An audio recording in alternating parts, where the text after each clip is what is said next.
வானவன் இளங்கோ. அத்தியாயம் 12. வாழ்முனையும் வேல்முனையும். முதற் கப்பலில் சென்ற கடற்சேனை மாதண்ட நாயகரான மாவலி வானராயர் மற்ற மரக்கலங்களையும் நங்கூரம் பாய்ச்சி நிறுத்த செய்துவிட்டு மாமன்னரின் கட்டளைக்காக காத்து நின்றார். சக்கரவர்த்தியையும் வீரர்களையும் வரவேற்பதற்காக ஜனநாத மங்கலத்திலிருந்து ஈழத்து பிரதிநிதி தாழிகுமரனும் பெரும் கூட்டத்துடன் வந்திருந்தார்.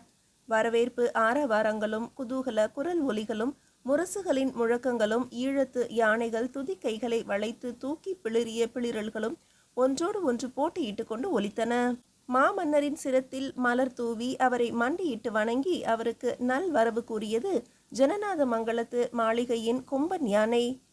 மாவலி வானராயரே, சரிபாதி கப்பல்களை தெற்கே ரோகணத்து கடற்கரைக்கு கொண்டு போய் சேருங்கள். எங்கெல்லாம் நங்கூரம் பாய்ச்ச முடியுமோ அங்கெல்லாம் பாய்ச்சி நிறுத்தி வையுங்கள்.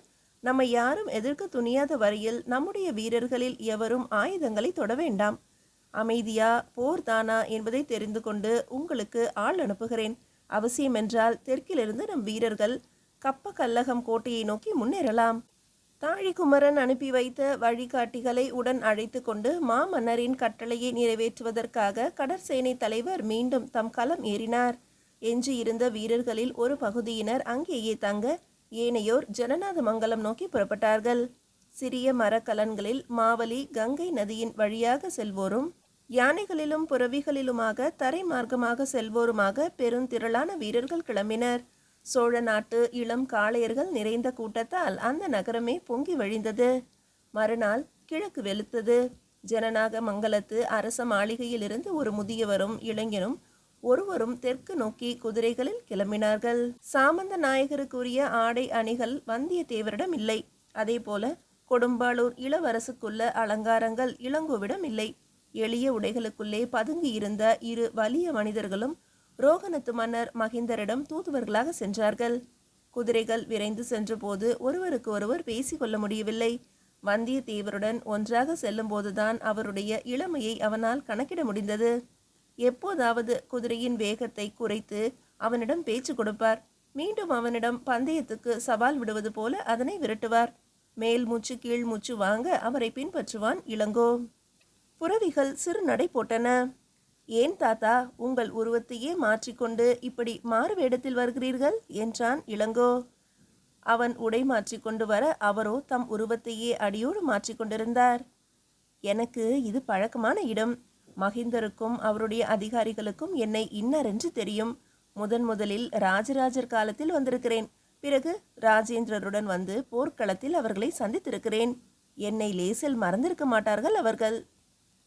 பயங்கரமான காடுகள் குறுக்கிட்டன. செங்குத்தான மலைகள் எதிர்பட்டன. சிற்சில இடங்களில் அருவிகள் சீறிக்கொண்டு பாய்ந்தன. புறவிகளில் இருந்து கீழே குதித்து சில இடங்களில் கடிவாளங்களை பிடித்து இழுத்து கொண்டு நடந்தார்கள். இந்த பகுதிக்குத்தான் மலையரதம் என்று பெயர். இந்த மலைநாடு குறுக்கே இருப்பது ரோகணத்துக்கு பெரிய பாதுகாப்பு. ஒரு பக்கம் மலைகளும் மற்ற பக்கங்களில் கடல்களும் இருப்பதால் அவர்கள் காலம் காலமாக இங்கே மணிமுடியை பதுக்கி வைத்துக்கொண்டு நம்மை திருப்பி அனுப்புகிறார்கள். அரண்மனையில் தானே முடியை வைத்திருப்பார்கள் கேட்டான் இளங்கோ. யார் கண்டார்கள்? அரண்மனையிலும் இருக்கலாம், ஏதாவது ஒரு மலை குகையிலும் இருக்கலாம், அல்லது புத்த விகாரங்களில் ஒன்றை தேடி பிடித்து அதற்குள் ஒளித்து வைத்தாலும் வைத்திருக்கலாம். புனிதமான புத்தர் பிரானின் ஆலயங்களை இது போன்ற காரியங்களுக்கு பயன்படுத்தலாமா தாத்தா? இந்த கேள்வியை நீ என்னிடம் கேட்டால் நான் எப்படி பதில் சொல்வேன்? பார்க்க போனால் அவர்களுக்கு மற்ற எல்லா இடங்களையும் விட மிகவும் பத்திரமான இடம் அதுதான். நம்முடைய பேரரசோ மற்றவர்களுடைய சமய பழக்க வழக்கங்களில் தடையிடாது. வழிபாடு நடக்கும் இடம் என்று தெரிந்தால் காத வழி ஒதுங்கி நடக்க சொல்லி நம்முடைய வீரர்களுக்கு கட்டளை. நம்முடைய பெருந்தன்மையை அவர்கள் தங்களுக்கு சாதகமாக்கி கொண்டால் அதில் என்ன தவறு? போங்கள் தாத்தா, துறவிகளுக்கு ஒரு தொல்லையும் கொடுக்காமல் சோதனையிட்டு பார்க்க முடியாதா? அடேயப்பா, என்ன துணிச்சல் உனக்கு! சிரித்தார் கிழட்டு தூதர். பிறகு அவர்கள் என்ன செய்வார்கள் தெரியுமா? இந்த சோழ நாட்டு கிராதகர்கள் அரக்கர்களைப் போல பாய்ந்து வந்து விகாரங்களை இடித்தார்கள், துறவிகளை இம்சித்தார்கள், புத்த பிரானுக்கு சொந்தமான பொன்னையும் மணிகளையும் கொள்ளையடித்தார்கள் என்றெல்லாம் கதை கட்டி விடுவார்கள். பிறகு அந்த கட்டுக்கதைகளையே சரித்திர உண்மைகளாக்கியும் விடுவார்கள். வழியில் தென்பட்ட மலை குகைக்குள் நுழைந்து ஆராய வேண்டும் என்ற துடிப்பு அப்போதே இளங்கோவுக்கு ஏற்பட்டது. வந்த வேலையை அவனுக்கு நினைவுபடுத்தி அவனை கட்டாயப்படுத்தி அழைத்து கொண்டு போவதற்குள் கிழவர் பாடு பெரும்பாடாகிவிட்டது. இந்த இளமை பருவமே பொல்லாத பருவம். எடுத்த காரியத்தை மறந்துவிட்டு குறுக்கே எங்கெங்கோ பாய போகிறாயே, பேசாமல் என் பின்னால் வா. அவர் பின்னால் பேசாமல் அவனால் போக முடியவில்லை. வழியில் எதிர்பட்டவர்களிடெல்லாம் அவர் தங்களை பற்றி வேறு வேறு கதைகளை சொல்லிக் கொண்டு போனார். வாள் வீச வேண்டிய நெருக்கடியான கட்டங்கள் சில ஏற்பட்டன. வாய் வீச்சினாலேயே அவற்றை சாமர்த்தியமாக தாண்டி கொண்டு போனார் வந்தியத்தேவர். தூதுவர்கள் என்று உண்மையை சொன்னால் என்ன வந்துவிடும் கேட்டான் இளங்கோ. சொல்ல வேண்டிய இடத்தில்தான் உண்மையை சொல்ல வேண்டும். வழியில் அவர் நடத்தி சென்ற நாடகங்கள் அவனுக்கு வயிறு வெடிக்கும் அளவுக்கு சிரிப்பை மூட்டின. அவர் விழித்த விழிப்பால் சிரிப்பை அடக்கி கொண்டு அவரை பின்தொடர்ந்தான். அன்றைய இரவை ஒரு மலைச்சாரல் பிளவில் கழித்துவிட்டு அடுத்த நாள் முற்பகல் கப்பக்கல்லகம் கோட்டை வாயிலுக்குள் நுழைந்தார்கள் இருவரும். அதற்கு முன்பாகவே அவனிடம் ஓலைகளை கொடுத்து, நீதான் தூதுவன், நான் உன்னோடு துணைக்கு வந்தவன், தெரிந்ததா?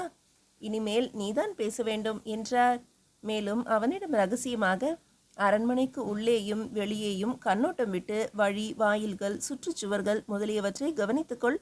திரும்பவும் இங்கு வரவேண்டி இருந்தால் வழி தெரியாமல் விழிக்கக்கூடாது, புரிகிறதா என்றார். தூதுவர்கள் வந்திருக்கும் செய்தி காவலர்களின் வாயிலாக அரண்மனைக்குள் எட்டியது. மன்னர் மகிந்தர் உடனடியாக அதிகாரிகளை சபா மண்டபத்தில் கூட்டுவித்தார். தெற்கு கடற்கரையை நோக்கி சோழ நாட்டு கப்பல்கள் வந்து கொண்டிருக்கும் செய்தி அவருக்கு அன்று காலையில் தான் கிடைத்தது. இதனால் ஏற்கனவே பரபரப்படைந்திருந்தவர் தூதுவர்களின் வருகை கேட்டவுடன் இடிந்து போய்விட்டார். என்றாலும் அவரது மதி அமைச்சர் கீர்த்தி அவருக்கு துணிவூட்டினார். சபைக்குள் நுழைந்து வணக்கம் செலுத்தினார்கள் தூதுவர்கள். அரசவையை ஒட்டினார் போல இருந்த மேல் மாடத்தையோ அதில் நின்று கொண்டு வேல் விழிகளால் தன்னை பார்த்து கொண்டிருந்த எழில் மங்கையையோ இளங்கோ கவனிக்கவில்லை. வல்லவரையர் அவளையும் அவள் அருகே சிறிய குத்துவாளுடன் நின்று கொண்டிருந்த சிறுவனையும் ஒரு கண்ணோட்டத்தில் பார்த்து கொண்டார். சோழேந்திர சிம்மன், பரகேசரி, ராஜேந்திர சோழர் அவர்களிடமிருந்து திருமுகம் கொண்டு வந்திருக்கிறேன் என்று பணிவோடு ஓலையை நீட்டினான் இளங்கோ. அதை தமக்கு அருகே இருந்த அமைச்சரிடம் நீட்டினார் மகிந்தர். அமைச்சர் உரத்த குரலில் படிக்கலானார்.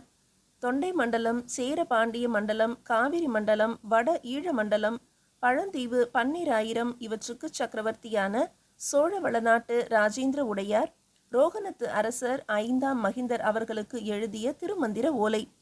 ராஜசிம்ம பாண்டியன் தங்களுடைய முன்னோர்களிடம் விட்டு சென்ற மணிமுடி, இந்திர ஆரம், உடைகள் முதலிய அரசு உரிமை பொருட்கள் தங்களிடம் இருப்பதாக அறிகிறோம். பாண்டிய நாடு சோழ பேரரசுக்கு ஒடுங்கிவிட்டதால் அதன் அரசு உரிமை பொருட்கள் சோழ பேரரசை சேர்ந்தவை. அவற்றை தாங்கள் எங்களிடம் கொடுத்து விடுவது முறையாகும். மேலும் பாண்டிய சேர சிற்றரசுகள் சோழ பேரரசுக்கு எதிரான செயல்களில் ஈடுபட தொடங்கியுள்ளன. அவற்றுக்கு தாங்கள் ஆக்கம் தந்து எங்கள் உள்நாட்டு அமைதியை குலைக்க வேண்டாம் என்று கேட்டுக்கொள்கிறோம். அரசு உரிமை பொருட்களை திருப்பி கொடுத்து விடுங்கள். பேரரசுக்கு எதிரான செயல்களில் நேரடியாகவோ மறைமுகமாகவோ கலந்து கொள்ளாதீர்கள். இந்த 2 கோரிக்கைகளுக்கும் தாங்கள் உடன்பட்டால் தாங்கள் சோழ பேரரசின் நண்பராக, ரோகணத்தின் அரசராக இருக்கலாம். இல்லையேல் பின் விளைவுகளின் பொறுப்பை தாங்களே ஏற்க வேண்டி வரும். இல்லாவிட்டால் என்ன செய்து விடுவீர்கள் என்று சீறினார் திருமந்திர ஓலையை படித்த அமைச்சர் கீர்த்தி. மன்னரோ தம் வாயை திறக்கவில்லை. உடன்பட்டால் ஈழத்தில் படை இறங்கியிருக்கும் 1,00,000 வீரர்களும் ரோகணத்தை வாழ்த்தி கொண்டு திரும்பி செல்வார்கள். இல்லையேல் அவர்கள் ரோகணத்தை வீழ்த்தி விடுவார்களா? மன்னரின் சித்தம் எதுவோ அதை மாமன்னரிடம் தெரிவிக்கிறேன் என்று மகிந்தரின் முகத்தை ஏறிட்டு பார்த்தான் இளங்கோ. அவருடைய நரம்புகளில் நடுக்கம் அவர் முகத்தில் தெரிந்தது. அதை பயன்படுத்தி கொண்டு 1,00,000 வீரர்களை இந்த சிறிய நாடு தாங்குமா என்பதை சிந்தித்து பாருங்கள் அரசே. சோழவள நாட்டின் 400 கப்பல்கள் இப்போது இந்த தீவை சூழ்ந்து கொண்டிருக்கின்றன என்றான். மகிந்தரோ அமைச்சரை நோக்கினார். 3 முறை முயற்சி செய்து பார்த்தீர்களே, முடிந்ததா? முடியாது என்று சொல்லுங்கள் என்று மகிந்தரிடம் கூறினார் அமைச்சர். 3 முறை பதுங்கிய வேங்கை இப்போது பாய்ந்து முடியுடன் திரும்ப போகிறது அரசே. மன்னர் பதுங்க மதி அமைச்சர் பாயட்டும் பார்ப்போம் என்றார். போர் முனையில் சந்திப்பதற்கு சித்தமாகும்படி கூறினார் எங்கள் மாமன்னர் என்று கூறிவிட்டு வணக்கம் செலுத்துவதற்காக தலை குனிந்து கரம் குவிக்க போனான் இளங்கோ. எதையோ கண்டு திடுக்கிட்டவர் போல வல்லவரையர் இளங்கோவின் தோளை பற்றி அவனை அப்பால் தள்ளிவிட்டார். அவர் தள்ளிவிட்ட அதே நேரத்தில் மின்னலென பாய்ந்து வந்தது ஒரு குத்துவாள். குறி தவறாத குறி. இளங்கோ அங்கு நின்றிருந்தானால் அவனுடைய பரந்த மார்பை ஊடுருவியிருக்கும் அந்த சிறு வாள். அருகிலிருந்த மரத்தூணில் ஒரு கீறலை ஏற்படுத்திவிட்டு கீழே விழுந்தது அது. இளங்கோ வாள் வந்த திக்கில் தலையை உயர்த்தி பார்த்தான். மேல் மாடத்தில் கைப்பிடி சுவர் அருகே தெரிந்த 2 வேல் முனைகள்தான் முதலில் அவன் கண்களில் பளிச்சிட்டன. வேல் முனைகளை போன்ற 2 கூர் விழிகள் அவை. அந்த வேல் விழியால் தானா என் மீது வாள் எறிந்தவள்? என்னிடம் என்ன கோபம் அவளுக்கு? தூதுவனை இந்த நாட்டில் மதிக்கும் பண்பு இதுதான் போலும். வாளையும் எரிந்துவிட்டு ஏன் அப்படி பயந்து போய் விழிக்கிறாள்? பரபரப்பை கொட்டுகிறாள் கண்ணின் வழியாக. அவள் தன் அருகில் இருந்த ஒரு சிறுவனின் கரத்தை இறுக்கி பிடித்து கொண்டு அவன் மீது சீறி விழத் தொடங்கவே வாள் எறிந்த குற்றம் அவளுடையது அல்ல என்று தெரிந்து கொண்டான் இளங்கோ. வேல்விழி வீசிய குற்றமே அவளுடையது. வாள் எறிந்த சிறுவன் அவளிடம் அகப்பட்டு கொண்டு திணறினான். இளங்கோவை அவன் பார்த்த பார்வையில் எரிதழல் கொழுந்து விட்டது. 10-12 வயது சிறுவனா இவ்வளவு திறமையோடு வாள் வீசுகிறான்? அவன் விழிகளில் வீரம் தழும்புகின்றதே என்று ரசிக்கத் தொடங்கினான் இளங்கோ. தம்பி, இது அரச சபை, போர் முனையல்ல. நான் தூதன், உன் பகைவன் அல்ல என்று சிரித்தான் இளங்கோ. நாளைக்கு நீ என் எதிரிதானே? பாவம், நீ சிறு பிள்ளை. இந்த சிறு வாளை நீயே வைத்துக்கொள், பழம் நறுக்கி உண்ணலாம் என்று அதை எடுத்து லாவகமாக மேலே சுழற்றி வீசினான் இளங்கோ. மேல் மாடத்திலிருந்து அந்த சிறுவன் அதை எட்டி பிடிக்கவே இளங்கோவின் வியப்பு 10 மடங்காகியது. திரும்பவும் எங்கே அவன் இளங்கோவின் உயிரையே உண்ணும் பழமாக நினைத்து விடுவானோ என்ற பயத்தில் அந்த வேல் விழியால் அவனிடமிருந்து அந்த சிறு வாளை பறித்து கொண்டாள். வாள் முனை குடிக்க தவறிய உயிரையே வேல் முனைகள் துளைக்க தொடங்கின. வேல் விழிகள் 2ம் தன்னையே தாக்கி பாய்ந்து கொண்டிருப்பதாக நினைத்தான் இளங்கோ. மெதுவாக வந்தியத்தேவர் அவன் காதருகில் சென்று, நீ வந்த வேலை முடிந்துவிட்டது இளங்கோ என்றார். அவர்கள் வெளியே வந்தார்கள். அரண்மனையில் பார்க்க வேண்டிய இடங்களை எல்லாம் பார்த்து வைத்து கொள்ள சொன்னேனே என்று கேட்டார் வல்லவரையர் புன்னகையுடன்.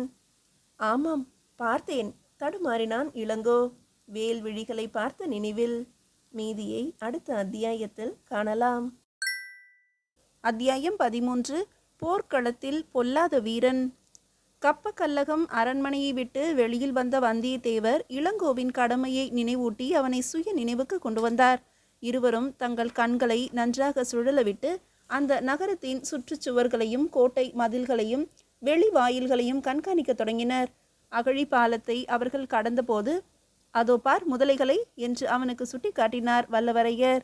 இயற்கையின் பாதுகாப்பு நிறைந்த இடத்தில்தான் அவர்களும் தலைநகரை அமைத்து கொண்டிருக்கிறார்கள். பின்புறம் 3 பாகங்களிலும் அரண் போன்று குன்றுகள் எழும்பி நின்றன.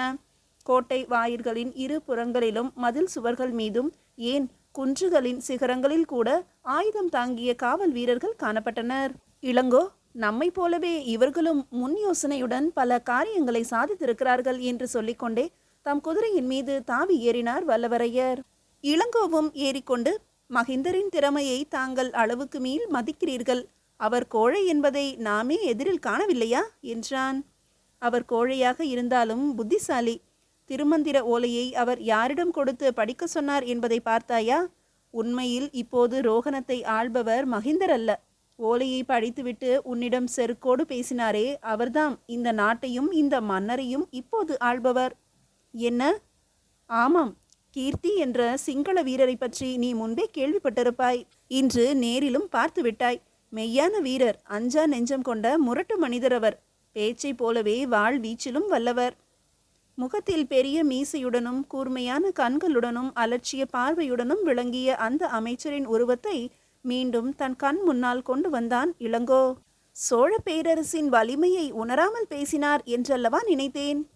இல்லை, சொல்லுக்கு பின்னால் செயல் திறமை இருக்கிறது. நம்முடைய நடவடிக்கைகளை எல்லாம் முன்னமேயே தெரிந்து கொண்டு ஓரளவு விழிப்போடுதான் இருக்கிறார். வல்லவரையர் மேலும் கீர்த்தியை பற்றி சொன்னார். மன்னரின் பெயரை சொன்னால்தான் மக்களுக்கு எழுச்சியூட்ட முடியும் என்பதற்காக இவர் இப்போது மகிந்தரை தழுவிக்கொண்டு நிற்கிறார். நாட்டுப்பற்றில் நம்மை விட சளைத்தவர் அல்ல. இவருடைய ஆசை என்ன தெரியுமா? முதலில் சேர பாண்டியர்களின் துணை கொண்டு நம்முடைய அரசை இந்த மண்ணிலிருந்தே களைய வேண்டும்.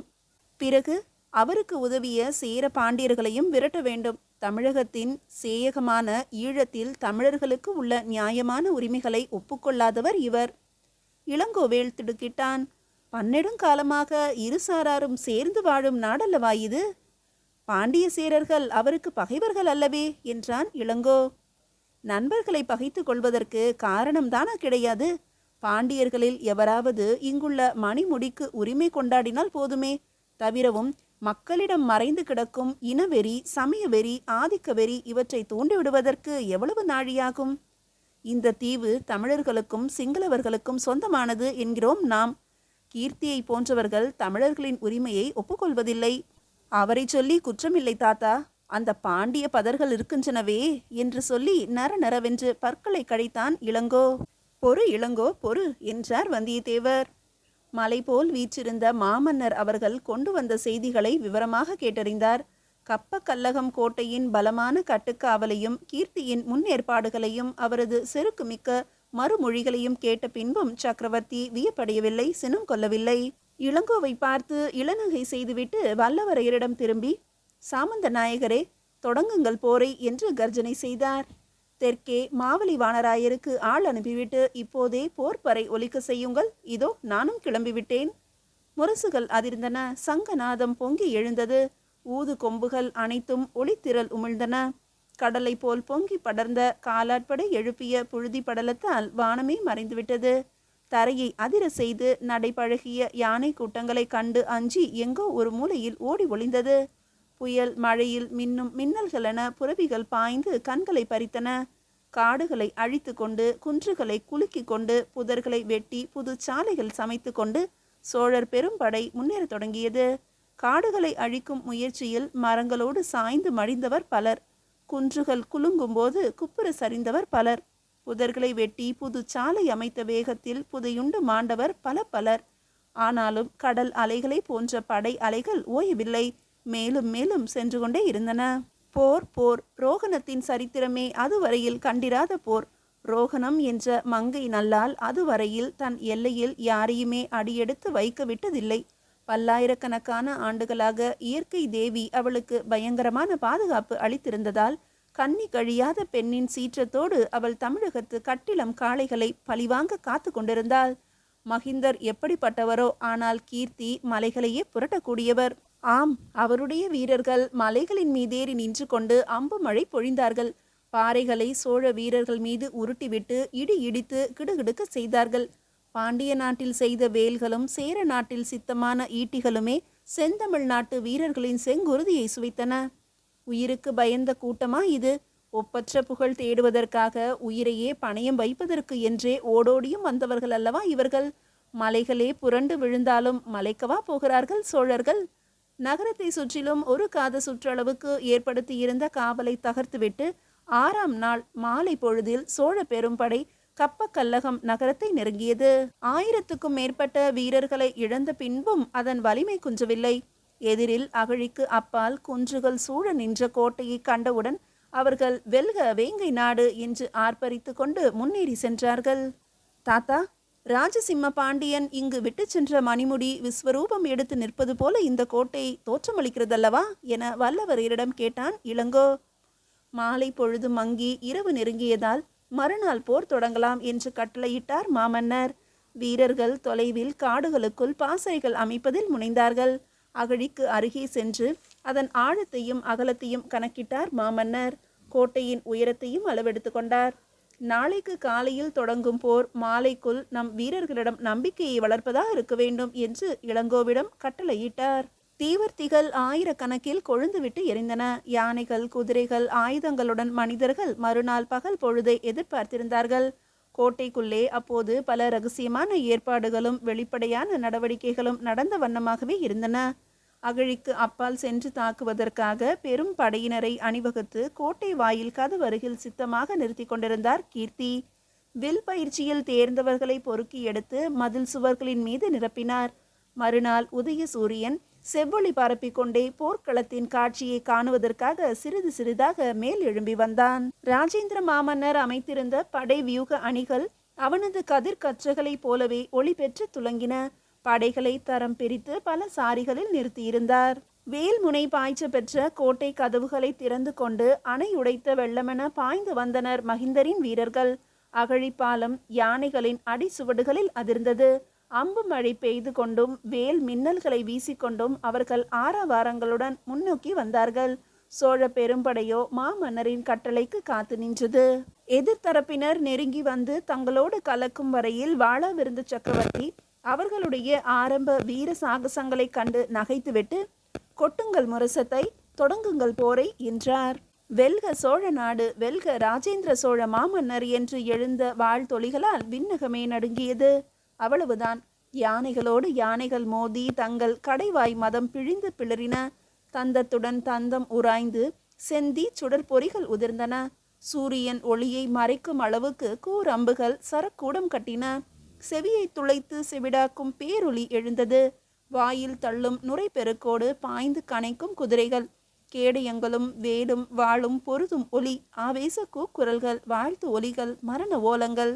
கோட்டை வாயில் கூண்டின் உச்சியில் மறைவிடத்தில் இருந்தவாறே மன்னர் மகிந்தரும் அவர் குடும்பத்தாரும் களக்காட்சியை பார்த்து கொண்டிருந்தனர். ரோகணத்து யானைகள் சில அகழியில் வீழ்த்தப்படும் பயங்கரமான செயலை கண்டபோது அவர்கள் மனம் பதறியது. பட்ட மகிழ்ச்சி பயத்தால் மயங்கியே விழுந்தார். முன்னொரு நாள் இளங்கோவின் மீது வாள் எறிந்த சிறுவனும் இளங்கோவை தன் விழிகளால் வதைத்த வனிதையும் அங்குதான் இருந்தார்கள். சிறுவன் பற்களை கடித்தான். பெண்ணோ கண் இமைக்கவும் மூச்சு விடவும் மறந்து போய் நின்றாள். அன்றைக்கு தூதுவனாக வந்த ஒருவன் களத்தினிடையே புயலென புகுந்து போர் புரிந்த விந்தை காட்சி அவளை மயிர் கூச்செறிய வைத்தது.